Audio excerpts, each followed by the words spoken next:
Sallallahu ala Muhammad Sallallahu alaihi wasallam. Hari kiamat akan didatangkan timbangan untuk mengukur semua apa yang telah dilakukan oleh manusia. Balasankah,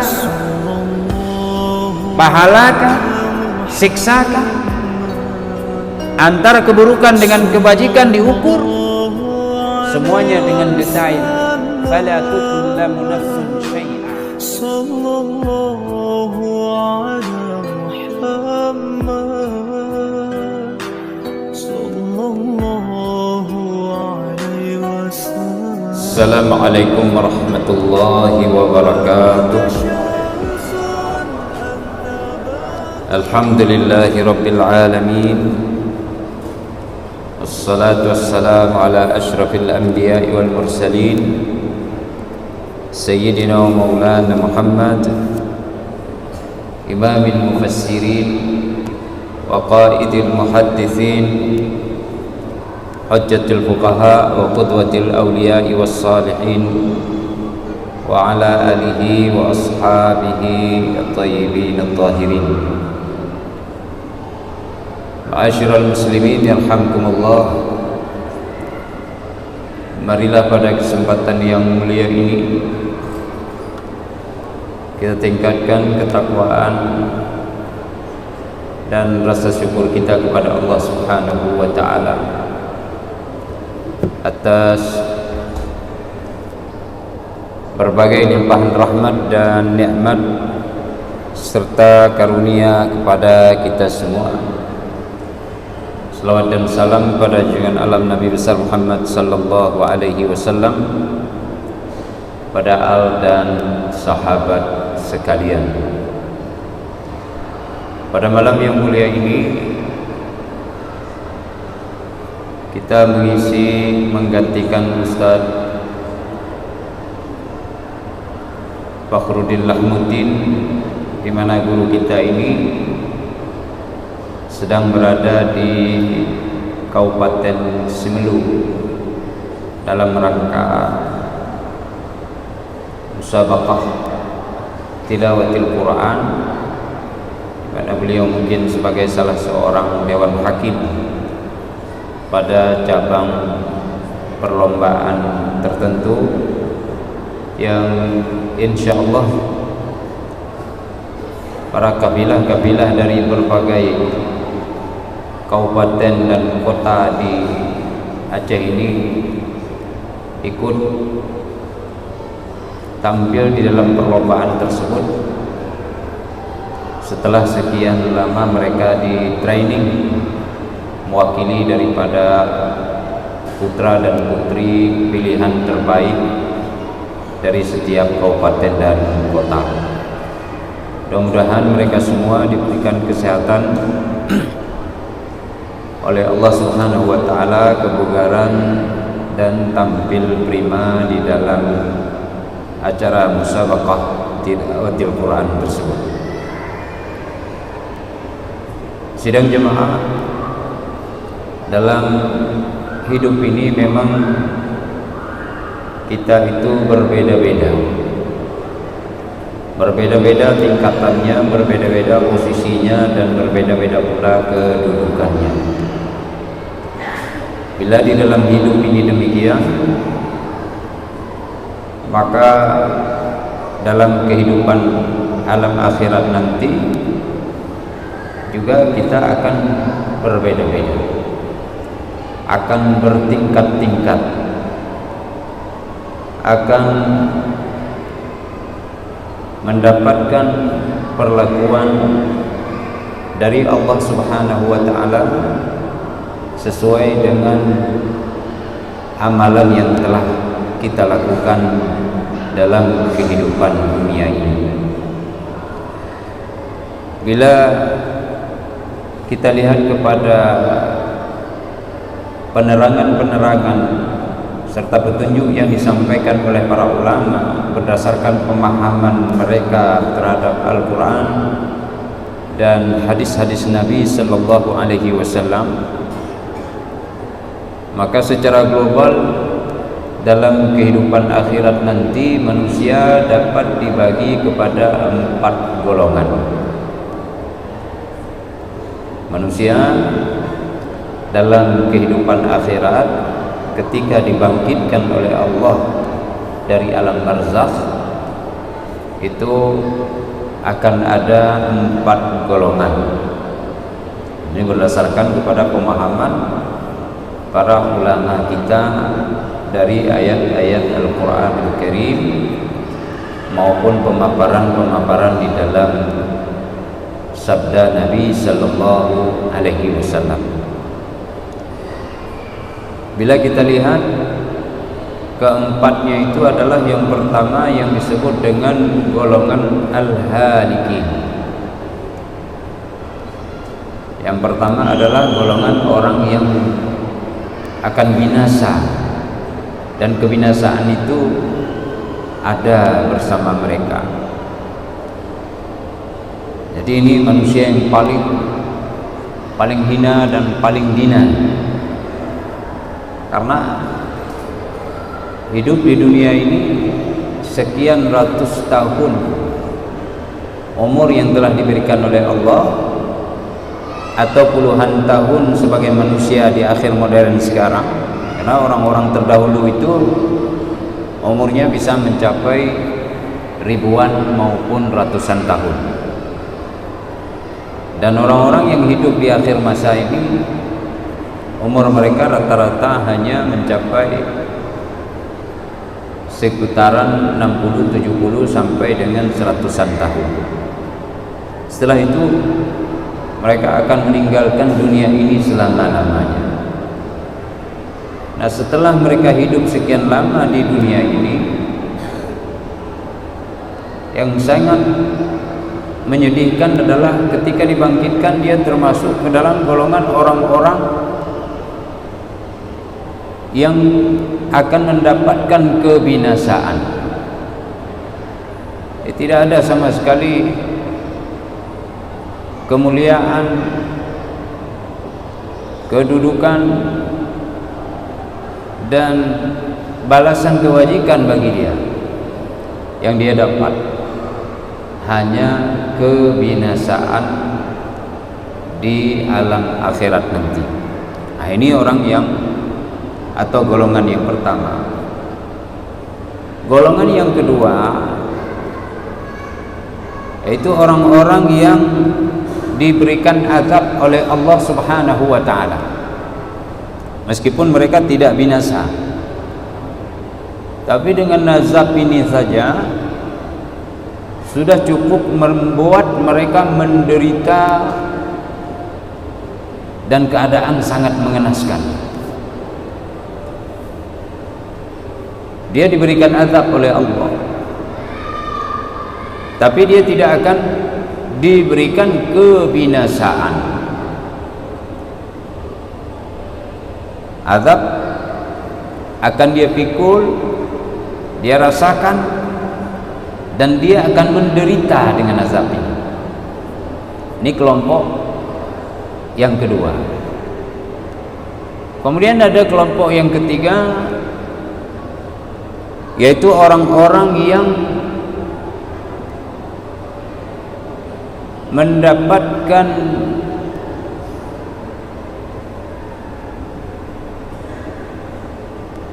yaitu keselamatan. Orang-orang yang selamat, dia tidak diazab apalagi dibinasakan. Hanya saja orang ini dia diberikan azab oleh Allah Subhanahu wa diselamatkan oleh Allah Subhanahu wa taala. Yang pertama tadi hancur binasa, yang kedua kena azab, yang ketiga dia adalah orang-orang yang selamat. Sementara yang keempat, ini yang menjadi cita-cita kita semua, yaitu orang-orang yang mendapatkan kejayaan dan kedikjayaan di alam akhirat nanti. Dia bukan hanya selamat, tapi juga lebih daripada itu, Allah berikan kejayaan, kenikmatan dan kehormatan yang besar. Dengan bahasa lain, mereka adalah orang-orang yang al-faizun, yang mendapatkan kemenangan pada hari kebangkitan kelak. Ini 4 golongan. Dalam kehidupan dunia misalnya kita sering dapatkan perlakuan seperti ini. Di surah An-Naml, surah An-Naml, ada kisah yang disampaikan oleh Allah tentang seorang ratu yang nantinya akan memeluk agama Islam, itu Ratu Saba. Kita tahu kisahnya itu, sidang jamaah dan pendengar di rumah, bahwa Nabiullah Sulaiman mendapatkan berita. Berita ini disampaikan oleh burung hudhud. Ada seorang ratu yang memimpin di negeri Sabah, dan kerajaannya itu begitu luas. Hanya saja mereka ini beribadah dengan sujud dan rukuk kepada matahari. Tidak sampai dakwah kepada mereka. Sehingga untuk membenarkan informasi yang disampaikan oleh burung hudhud ini, Nabiullah Sulaiman alaihissalam menuliskan secarik surat, di mana surat ini nanti diantarkan ke negeri Sabah itu. Di dalam surat ini, sidang jamaah yang dirahmati Allah, Nabiullah Sulaiman menyampaikan, innahu min Sulaiman wa innahu bismillahirrahmanirrahim alla ta'lu alayya wa atuni muslimin. Surat ini pertama dibuka dengan pemberitaan bahwasanya surat yang engkau terima ini berasal dari Sulaiman. Kemudian disampaikan di awal ucapan bismillahirrahmanirrahim. Lalu ajakan kepada kerajaan Ratu Bilqis untuk tunduk kepada Nabiullah Sulaiman alaihissalam, dan jangan sekali-kali melakukan perlawanan dan pembangkangan, apalagi mencoba untuk menyombongkan diri terhadap ajakan dakwah daripada Nabiullah Sulaiman alaihissalam. Ketika menerima surat ini, sidang jamaah yang dirahmati Allah, Ratu Bilqis mengumpulkan para perwira tinggi dari kerajaannya. Setelah menyampaikan dalam diskusi yang panjang, para tentara daripada Ratu Bilqis meminta izin kepada ratunya untuk melakukan aksi militer terhadap Nabiullah Sulaiman alaihissalam dan kerajaannya. Apabila mereka datang dan memberikan ancaman kepada kita atau mencoba mengagresi negeri kita, kita akan lawan dia. Ini kata perwira tingginya, nahnu ulu quwwatin wa ulu ba'sin syadid wal amru ilaiki fanzuri madza ta'murin. Tinggal perintahkan saja, karena kita punya kekuatan, Kekuatan personil dari pasukan kita ada, terlatih. Kita juga punya alutsista, ya, persenjataan yang bisa memproteksi diri kita dan memukul mundur pasukan Sulaiman nanti. Tapi kemudian ratu yang bijak ini memberikan pandangannya yang luas. Qalat innal muluka idza dakhalu qaryatan afsaduha wa ja'alu a'izzata ahliha adillatan wa kadzalika yaf'alun. Dalam rapat terbatas ini hanya perwira tinggi yang hadir. Wahai sekalian para jenderalku, kata daripada Ratu Balqis, wahai para pembantu setiaku, wahai orang-orang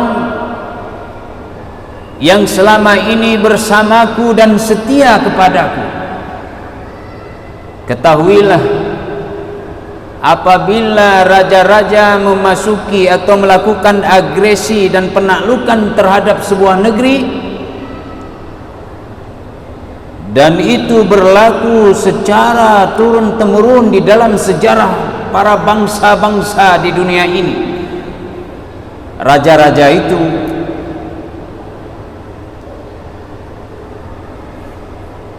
akan membuat kerusakan di negeri yang dia lakukan penyerangan dengan kehancuran yang sangat luas, serta efeknya nanti bangsa yang sebelumnya memiliki kehidupan yang tinggi peradabannya, memiliki kedudukan yang mulia dalam pandangan bangsa-bangsa lain, itu akan menjadi jatuh dan terhina karena perlawanan yang dilakukan.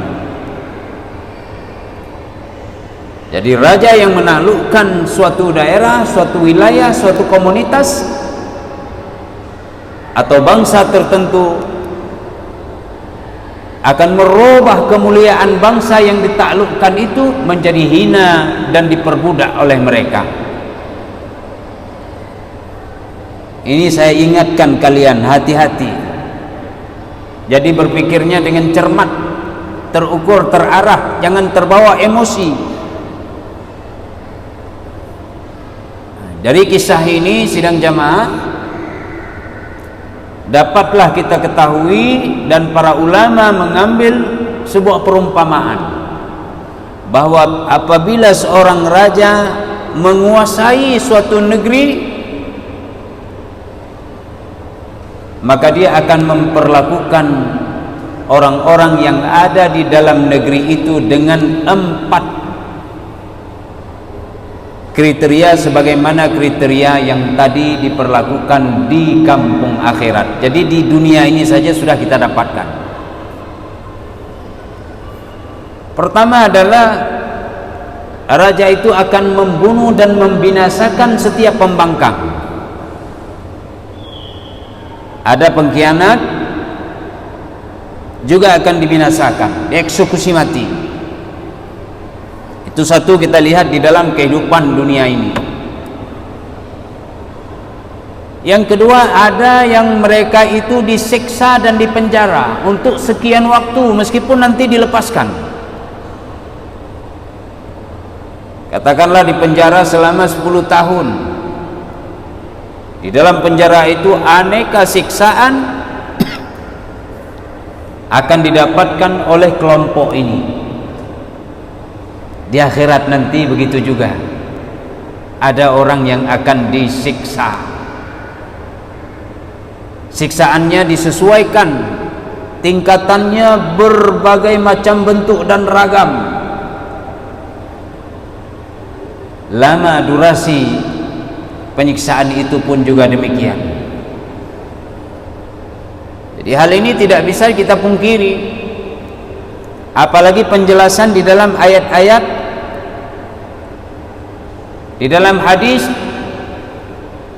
tentang view pada hari akhirat itu seperti ini, pemandangannya seperti itu, dan ini kita terima dengan keimanan kita. Ada yang kedua, di dunia ini ada orang yang diberikan siksaan, didera dengan berbagai macam sanksi, bahkan dipenjara untuk sekian lama. Yang ketiga, raja tersebut, sang penakluk, akan memberikan maaf atau membiarkan beberapa golongan orang yang tidak dia dibinasakan, tidak dibunuh, tidak pula disiksa, tapi dibiarkan, kalian bebas mau tinggal bersama kami di bawah kepemimpinan kami, atau mau keluar untuk mengungsi, mencari tempat untuk berdomisili yang lainnya, silakan. Ini biasanya rakyat jelata yang tidak ada hubungan sama sekali dengan perpolitikan, dia lepas tuh. Kaum perempuan, anak-anak, para masyayikh, orang-orang tua renta dilepas, diberikan keamanan bagi dia untuk bisa tinggal bersama di bawah kekuasaan yang baru, dan dia terikat dengan kekuasaan itu. Bila dia ikut, maka dia pun harus terintegrasi di bawah kekuasaan raja ini, di bawah kebijaksanaannya, keputusan-keputusannya. Atau dia boleh menjadi al-laji'un, para pengungsi yang harus mencari suaka ke tempat yang lainnya, mencari tempat tinggal di belahan-belahan dunia lainnya, membawa keluarga dan orang-orang yang ikut bersama mereka. Tapi yang inti hendak disampaikan, ini menjadi kelompok yang ketiga yang dibiarkan dia lolos oleh sang raja penakluk tadi. Yang keempat, sidang jamaah, di dunia ini terjadi ya, dan di akhirat akan terjadi, yaitu kelompok yang diberikan kedudukan, jabatan, pangkat, dan diikut sertakan dalam berbagai momentum kemuliaan dan nikmat yang berada di bawah kekuasaan raja tersebut. Kalau dulu misalnya dia sebagai militer tapi tidak melakukan perlawanan, maka tetap diikut sertakan dalam militernya, diberikan gaji. Kalau dulu dia adalah seorang ahli politik, maka diberikan dia tempat dalam perpolitikan. Kalau dulu dia ahli manajemen di bawah pemerintahannya sendiri, tapi ketika raja ini menaklukkan, dia angkat tangan, dia tidak ikut serta membela rajanya yang lemah dan korup, tapi ikut kepada raja yang baru ini setelah ditaklukkan negerinya, maka diberikan dia jabatan dalam manajemen tertentu.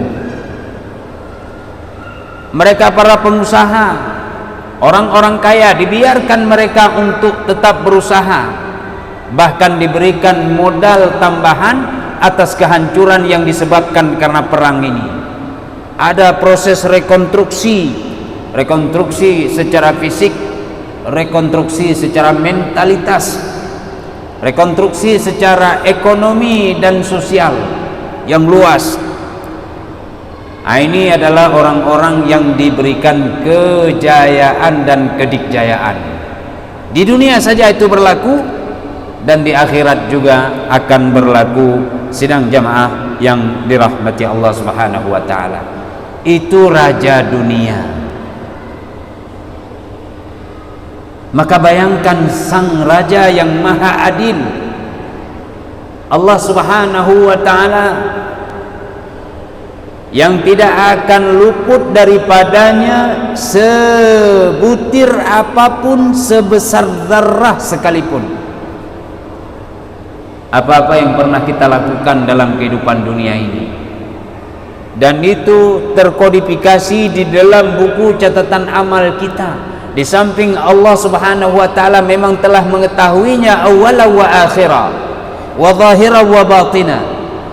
Para malaikat juga demikian, memiliki pengetahuan tentang apa yang telah kita lakukan dan apa yang kita paksakan dalam kehidupan ini. Dan tangan serta kaki daripada kita, telinga kita, mata kita, pikiran kita, hati kita juga ikut menjadi saksi atas apa yang telah kita lakukan. Al-yawma, ya,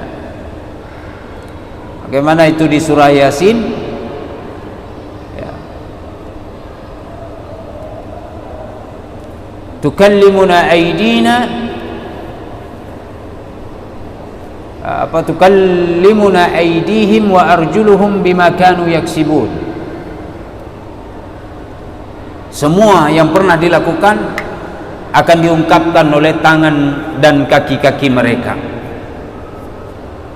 Semua menjadi saksi atas apa yang telah kita lakukan di depan Allah. Dan Allah sebagai Raja yang Maha Adil, Raja di Raja, Maliki Yaumiddin, Malikin Nas, Qulillahumma malikal mulki tu'til mulka man tasha' wa tu'izzu man tasha' wa tudhillu man tasha'. Sebelumnya wa tanzi'u mimman tasha' wa tudhillu man tasha' wa tu'izzu man tasha' biyadikal khair. Allah yang memuliakan, Allah yang menjatuhkan, Allah yang memberikan penyematan posisi kerajaan bagi seseorang, Allah pula yang mencopot dari orang itu. Di tangannya segala sesuatu. Makar Allah pasti terlaksana, perencanaannya juga demikian. Semua teratur, terukur dengan sangat teliti dan seksama. Wa anzalna minas samai ma'an biqadar fa'askannahu fil ardi wa inna ala dhahabin bihi laqadirun. Hujan turun dari langit, Allah subhanahu wa ta'ala turunkan dengan ukuran, tidak ada yang lebih. Kok banjir, kok badai, jangan-jangan berlebihan, tidak ada. Semuanya pas semuanya, teliti, terukur, terarah kemana harus diturunkan, bagaimana efek dari hujan itu, semua diatur biqadar, dengan ukuran tertentu.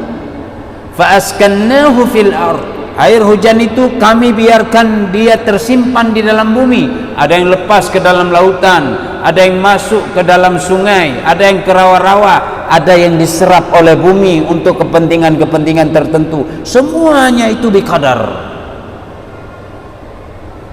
Dan sungguh kami, jika menghendaki, kami akan hilangkan air itu dari bumi. Tapi Allah tidak hilangkan, Allah tetapkan di situ, kecuali jika Allah menghendaki maka akan terjadi kekeringan yang sangat dahsyat. Semua dalam ukuran. Itu lihat surat Al-Mu'minun, mulai daripada penciptaan manusia min sulalatin min tin, ya, faja'alnahu nutfatan fi qararin makin, ya, thumma ja'alna an-nutfata 'alaqatan fakhalaqna al-'alaqata mudghatan fakasawna al-mudghata 'idhama. Itu semua terukur. Manusia diciptakan dari saripati tanah, kemudian di dalam rahim ibunya, ya, lalu kemudian bagaimana mereka akan dimatikan lalu dibangkitkan. Allah juga ciptakan langit, di atas kita ada 7 tingkatan. Semuanya, wa ma kunna 'anil khalqi ghafilin, kami tidak lalai, tidak luput dari ciptaan itu semua. Semua diatur oleh Allah subhanahu wa ta'ala. Nah, begitu pula sang Raja yang maha adil ini di akhirat nanti, sidang jamaah dan pendengar di rumah, Allah akan berikan balasan kepada setiap kelompok dari 4 kelompok ini dengan tingkatannya masing-masing, dan apa yang diberikan oleh Allah itu adalah menjadi hak bagi dia atas apa yang dia lakukan sebelumnya di dunia ini. Jadi kewajiban dan hak di situ ditegakkan dengan neraca yang seimbang. Wa nadha'ul mawazin al-qista li yaumil qiyamah fala tudlamu nafsun syai'a. Hari kiamat akan didatangkan timbangan untuk mengukur semua apa yang telah dilakukan oleh manusia, balasankah, pahalakah, siksakah, antara keburukan dengan kebajikan diukur semuanya dengan detail. Fala tudlamu nafsun syai'a, tidak ada satu jiwa pun yang dizalimi oleh Allah Subhanahu wa taala. Tak ada seorang yang dizalimi. Oh Allah, lihat ini buruk sedikit rupanya pala, aku lihat masuk kau ke neraka, tidak ada. Oh ini karena cantik sekali orangnya, ini sayang kalau dibakar kulitnya, dengan tidak ada itu. Semuanya haknya masing-masing. Kalau di dunia ada raja yang memperlakukan hal tersebut, tapi kemudian ada rasa iba, ada ini, ada itu, ada pengaruh-pengaruh eksternal dan pengaruh-pengaruh internal dari raja itu sendiri. Ya, kalau kita kenal dengan para pejabat tinggi, nanti ada lobby, ada pengurangan pajak, ada pengurangan hukuman, ada masa tahanan yang dipangkas. Tapi di akhirat tidak. Allah yang mengambil kesimpulan dan keputusan dengan seadil-adilnya. Sidang jemaah yang dirahmati Allah Subhanahu wa taala, di dalam hadis kita akan melihat bagaimana Rasulullah menggambarkan kepada kita di padang mahsyar ada perbedaan tingkatan manusia itu. Ada orang yang sudah tenggelam dengan keringatnya, ada orang yang hanya sampai sebatas mulutnya, ada sebatas dadanya, ada sebatas mata kakinya keringat. Ada mereka yang berjalan dengan tersungguh-sungguh, terseret-seret, ada yang mengesot dengan muka mereka. Mereka jalan dengan muka sendiri, bukan dengan kaki, terbalik jalannya. Ini pemandangan-pemandangan yang disampaikan dalam hadis. Ada yang mereka kehausan, ada yang mereka yang tidak sama sekali menderita haus. Di antaranya adalah orang-orang yang melakukan salat 5 waktu. Ketika akan meninggal dunia, dia tidak akan haus. Dibangkitkan nanti di padang mahsyar, dia juga tidak akan merasakan haus. Ini orang adalah orang-orang yang mendapatkan tingkatan keselamatan, bahkan kemuliaan sama sekali. Dia akan diberikan payung. Dalam hadis disebutkan ada 7 golongan yang Allah Subhanahu wa taala berikan naungan kepada dia dengan naungan arasy-Nya, di mana pada hari itu tidak ada naungan kecuali naungan Allah Subhanahu wa taala. Salah satunya adalah mereka yang memiliki hati saling mencintai ketika mereka berjumpa maupun berpisah. Mereka yang selalu menggantungkan harapannya dengan salat dari satu waktu dengan waktu yang lainnya. Nah, ini 7 golongan. Ini tingkatan. Lalu bagaimana Rasulullah menggambarkan ada orang-orang yang melewati siratal mustaqim. Mereka lewat seperti kilat yang menyambar, cepat sekali, bahkan nyaris tanpa terlihat dengan pandangan manusia biasa. Dia cepat sekali jalannya tuh. Ada mereka yang jalannya seperti burung yang terbang, tapi jalan juga. Ada di antara mereka yang perlahan-lahan sekali, pegangan di kiri kanan dengan ketakutan yang amat dahsyat, tapi mereka lewat juga. Dan butuh waktu sampai dengan 7.000 tahun lamanya di atas jembatan Siratal Mustaqim. Ada di antara manusia yang dia jatuh bangun, ada yang sudah bergelantungan mau jatuh ke dalam neraka, tapi sudah terbakar kakinya, naik lagi. Berbeda-beda tingkatannya. Ada yang mereka dari semenjak awal sudah kelimpungan ke dalam neraka, baru saja mereka mau melangkah sudah terpeleset. Kaki tidak akan kuat berdiri, tapi ada kaki-kaki yang kokoh. Bahkan ada kaki yang tidak menginjak di atas Siratal Mustaqim. Dia bagaikan pesawat supersonik yang terbang, atau bagaikan sambaran kilat yang begitu cepat. Subhanallah. Ini di akhirat akan terjadi. Kita imani sepenuhnya 100%. Luar dalam kita imani. Sidang jemaah yang dirahmati Allah Subhanahu wa taala, orang yang kena azab juga berbeda-beda tingkatannya. Ada di antara mereka yang hanya dengan sedikit saja diberikan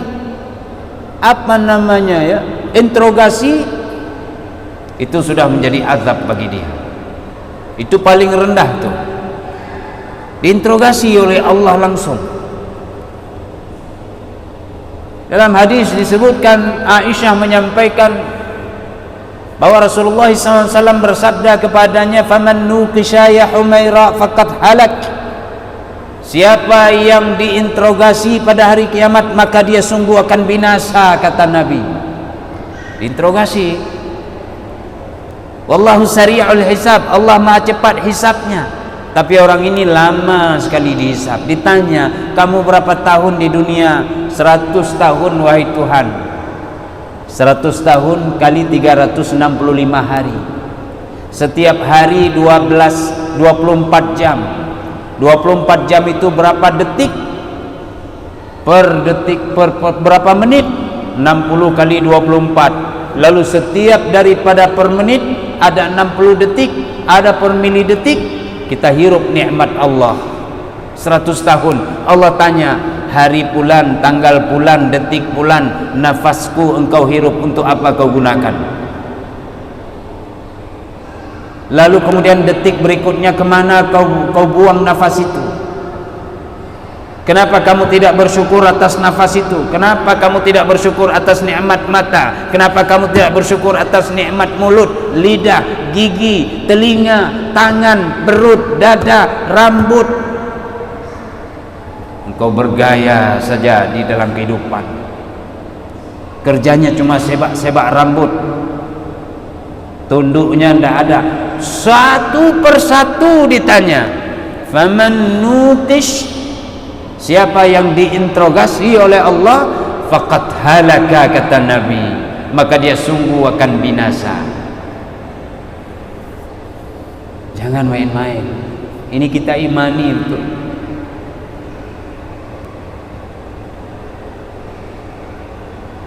Kadang-kadang kita merasa selamat. Salat 5 waktu terus ada. Tapi hari kiamat kita datang, tidak ada salat kita itu. Karena kita ghibah terhadap orang. Kita mencaci, mencela, memukul, menggunting dalam lipatan. Munafik itu ada di dalam hati. Salatnya pun tidak ikhlas. Lalu melihat orang dengan pandangan yang rendah. Asal kita sudah salat, lihat orang di jalan tidak mau tegur lagi. Kenapa? Dia rendahan, tidak ada salat. Padahal secara kemanusiaan dia sudah dimuliakan. Walaqad karramna bani Adam fil barri wal bahr. Kita dakwah, kita ajak amar ma'ruf nahi munkar.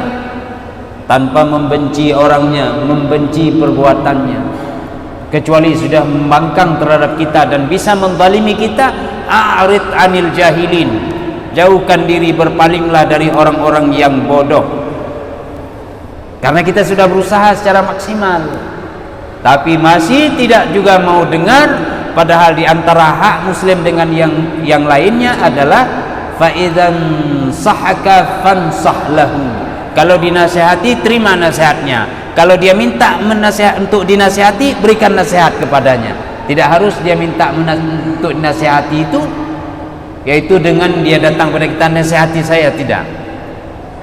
Unsur akhaka zaliman aw madluman, tolonglah saudaramu, baik dia melakukan kezaliman ataupun dia dizalimi oleh orang lain. Kalau kita lihat gelagatnya sudah mengarah kepada arah ini, baik dia dizalimi atau menzalimi diri sendiri, maka kita tolong.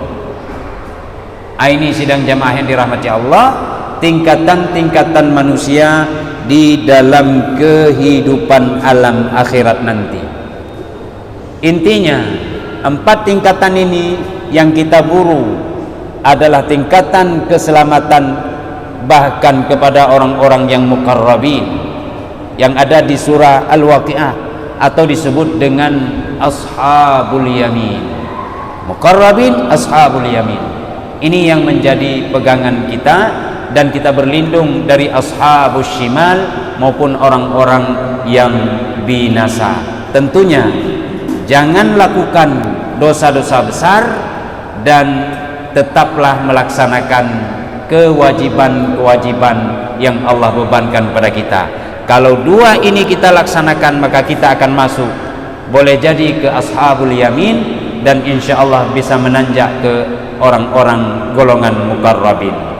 Ini saja yang perlu kita lakukan. Kewajiban laksanakan, jauhi dosa-dosa besar. Insya Allah kita akan selamat dan menjadi hamba-hamba pilihan. Sidang jamaah yang dirahmati Allah, ini saja pada malam yang mulia ini. Mudah-mudahan bermanfaat terutama bagi diri kami sendiri, dan juga kita mohon kepada Allah menjadi manfaat bagi kita semua para pendengar yang budiman. Subhanakallahumma bihamdika asyhadu an la ilaha illa anta astaghfiruka wa atubu ilaik. Wassalamu alaikum warahmatullahi wabarakatuh.